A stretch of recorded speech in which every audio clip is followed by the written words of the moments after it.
Teamprozesse im Zeitverlauf, Konflikte und Schlüsselsituationen, Punctuated Equilibrium Model und Dual Nature of Conflict.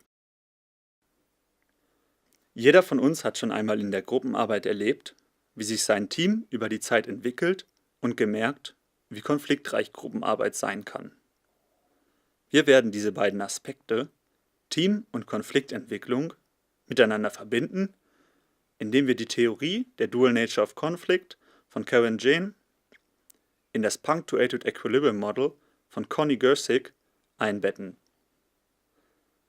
Nach dem Modell von Gersig stehen Phasen, in denen Teams sehr produktiv sind und viele neue Ideen entwickeln, mit Phasen, in denen bisherige Pläne umgesetzt werden, im Gleichgewicht. In der Entwicklung von Teams gibt es 3 Schlüsselsituationen. Das erste Treffen legt die Regeln für die Arbeitsweise und den Umgang der Teammitglieder untereinander fest. Diese Regeln des Teams werden die erste Phase über nicht verändert. Gleichzeitig erzielt das Team wenig Fortschritt, weil es in diesem frühen Stadium noch nicht in der Lage ist, aus den vielen Ideen, die es generiert, einen Nutzen zu erkennen. Zur Halbzeit eines Teams kommt es zu einem regelrechten Umbruch. Aufgrund der Wahrnehmung des Zeitdrucks werden in dieser Übergangsphase die ursprünglichen Pläne reflektiert und angepasst oder völlig über den Haufen geworfen. In dieser Phase machen Teams viele Fortschritte.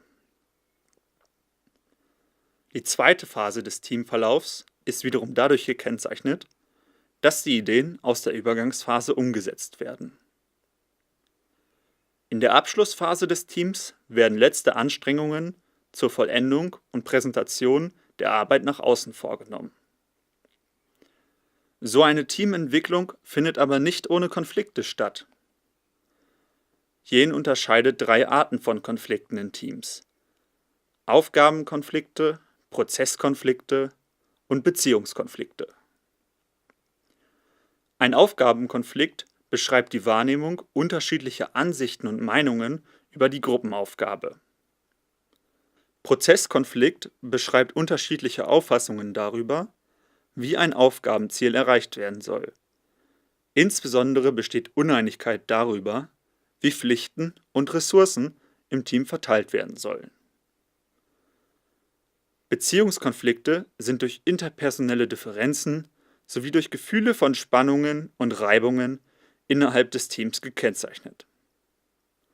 Manche Konflikte sind in bestimmten Phasen der Teamentwicklung förderlich, andere hinderlich. Wie genau das aussieht, zeigen wir euch jetzt an einem Beispiel. Die Erde wird von Aliens vom Planeten Gelgamek angegriffen. Auf ihr Raumschiff entführen sie Professor Chaos, der eine Superwaffe bauen soll. Er benötigt dafür 5 Tage. Die Avengers, Wanda, Black Widow und Thor, sind von der Erdregierung damit beauftragt, die Welt zu retten. Die Avengers treffen sich im Café Zentral, um die Aufgabe zu besprechen. Es sind noch 5 Tage bis zur drohenden Vernichtung der Erde. Avengers, wir müssen die Welt vor den Gelgamek retten. Hat irgendjemand Ideen? Ich schlage vor, einen Gegenangriff auf ihren Planeten auszuführen. Warum verhandeln wir nicht einfach mit den Gelgamek? Das bringt gar nichts. Was ist, wenn wir das Raumschiff infiltrieren? Wanda, du könntest das Schutzschild des Raumschiffes aufheben. Thor, du schaffst eine große Ablenkung. Und ich gehe in der Zeit rein und zerstöre ihre Superwaffe. Ich finde die Rollenverteilung nicht so gut. Ich glaube, ich würde lieber den Rückhalt von hier unten bilden. Und ich soll nur eine Ablenkung sein? Das ist eines Donnergottes nicht würdig. Das erste Treffen einer Arbeitsgruppe legt die Arbeitsweise und Umgangsnorm für die erste Phase des Teams fest. Bei High-Performing-Teams sind deshalb Aufgaben- und Prozesskonflikt zu diesem Zeitpunkt gering. Wie wir gesehen haben, gibt es im Team Unklarheiten und Streitigkeiten, worin die Aufgabe besteht und wie das Team zur Aufgabenbewältigung vorgehen könnte. Besser wäre es, wenn die Aufgabenstellung direkt am Anfang geklärt wird und die Ressourcen bzw. Aufgaben den Kompetenzen und Wünschen der Mitglieder entsprechend verteilt werden. zweites Treffen. Es sind noch 3 Tage bis zur drohenden Vernichtung der Erde. Leute, schaut mal her, ich habe einen Brief mit zusätzlichen Anweisungen gefunden. Ich lese ihn mal vor. Liebe Avengers, die Gelgamek haben Professor Chaos entführt und zwingen ihn, die Vernichtungswaffe zu konstruieren. Bitte rettet Professor Chaos. Weiterhin muss das Raumschiff im Meer versunken werden. Iron Man ist der geeignete Avenger hierfür. Holt euch seine Unterstützung. Ich verlasse mich auf euch. Eure Angie. Mist, das ändert ja alles. Jetzt müssen wir unsere Aufgabe und die Umsetzung komplett überdenken. Iron Man? Ich glaube, es ist keine gute Idee, den Plan nochmal komplett neu zu machen. Wir haben ja auch nur noch 2 Tage Zeit. Wisst ihr was? Lassen wir das. Was wissen die schon? Zur Not mache ich das gesamte Raumschiff dem Erdboden gleich. Zur Halbzeit bzw. in der Übergangsphase reflektieren High-Performing-Teams ihre bisherige Arbeit und legen fest, wie es weitergeht. Ein hoher Aufgabenkonflikt resultiert in einer neuen, tieferen Anschauung, wie die Aufgabe zu verstehen ist und wie mit externen Ressourcen umgegangen werden soll.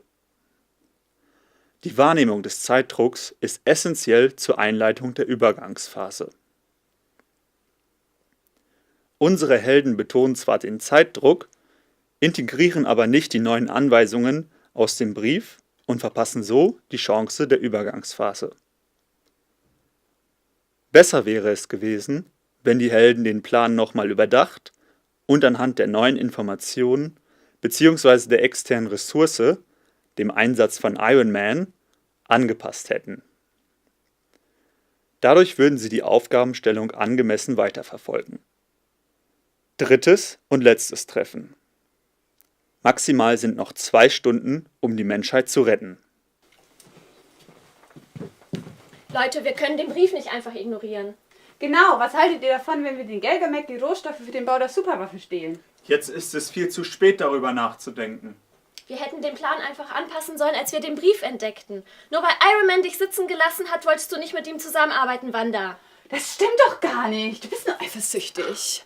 Deswegen mag ich es nicht, mit Frauen zusammenzuarbeiten. Ihr könnt euch nicht auf das Wesentliche, wie zum Beispiel mich, konzentrieren.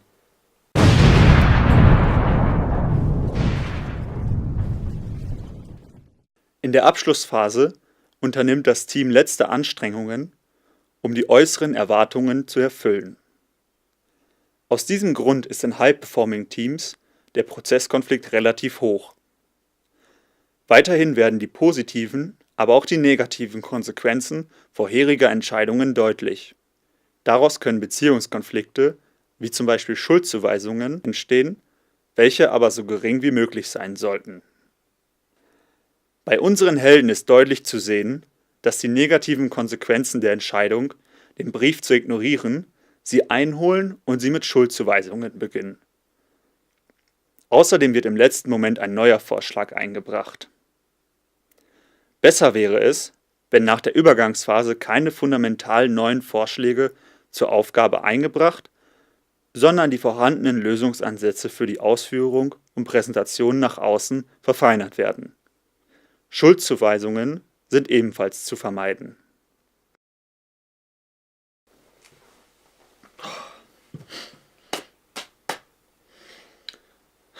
Da haben wir uns wohl ganz schön mit der Zeitplanung vertan.